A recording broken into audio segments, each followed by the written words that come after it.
is, mid-season awards and all that. And something's going on that I realized I love. Is this debate about who really should be the offensive MVP of the NFL. Should it be Lamar Jackson or Derrick Henry?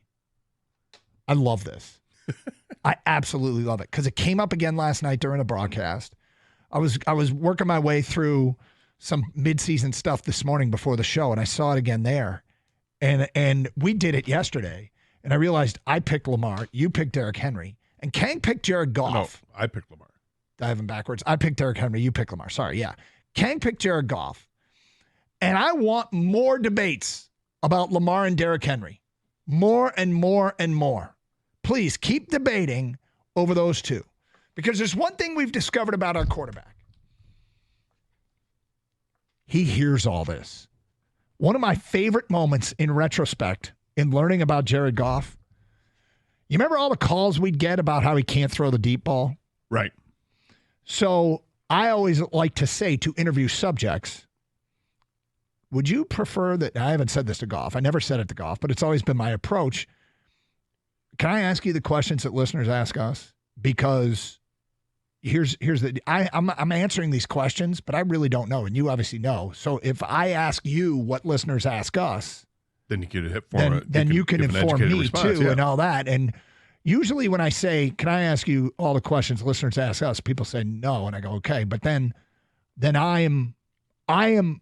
This is when we have a sit-down interview or something like that, and I kind of, before we get started, say, I might ask you a bunch of questions the listener ask us. And if they go, what do you mean? I go, well, because they'll ask this and that, and I don't know how to, I don't know. I'm not in the battle. You are. And they'll say, and I'll say, so it's either me answering for you or you can answer, and you obviously are in the battle. And they go, oh, then ask away, because they don't want me answering for them. It's a way of licensing some of the more difficult questions, and then they appreciate it, and you can get an actual answer. You hope, yes. So when we asked Goff about not being able to complete the deep ball, he didn't like it. He wasn't happy. And he was like, the numbers speak for themselves. Then, do you remember Thursday Night Football when Ryan Fitzpatrick called him a poor man's Matt Ryan? Yeah. And he went out and won the game. I don't remember what it was. And they had him on the set after the game. And he sat down. That was the start of the season against Kansas City, wasn't it? Is that what it was? Whatever game it was, it might have been. He sat down on the set, turned to Ryan Fitzpatrick and said, hey, I'm not a poor man's anybody. Whoa. Edgy, Jared Goff. Said it with a smile on his face and got a laugh out of it, but clearly also with intent to check him on the comment.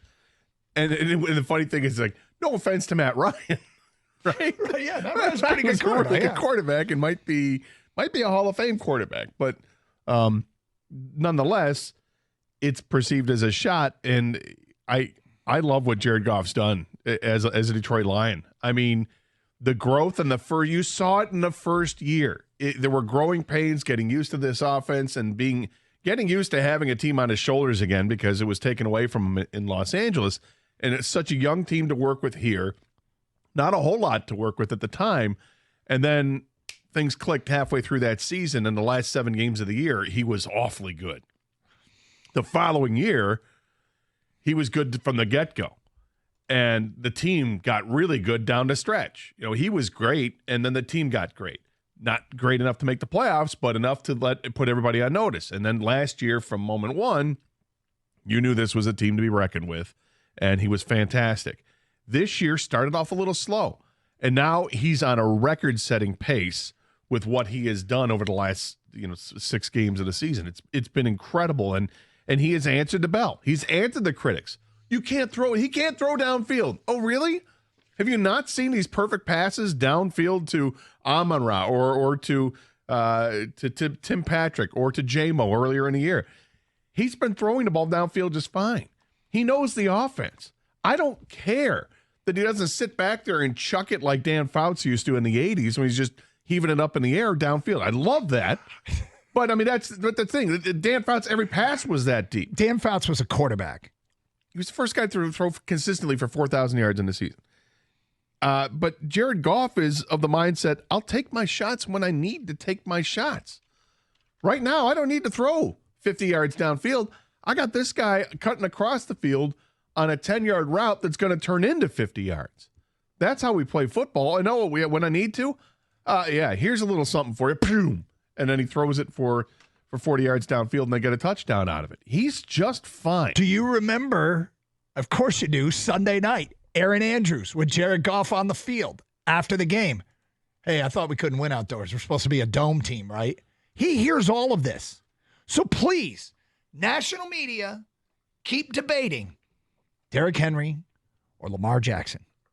Who's the MVP? Who's the MVP? The chip on the shoulder? Yeah, because I Jared Goff, and again, you know me, I don't really care about all this stuff, but Goff does. I know Goff hears stuff.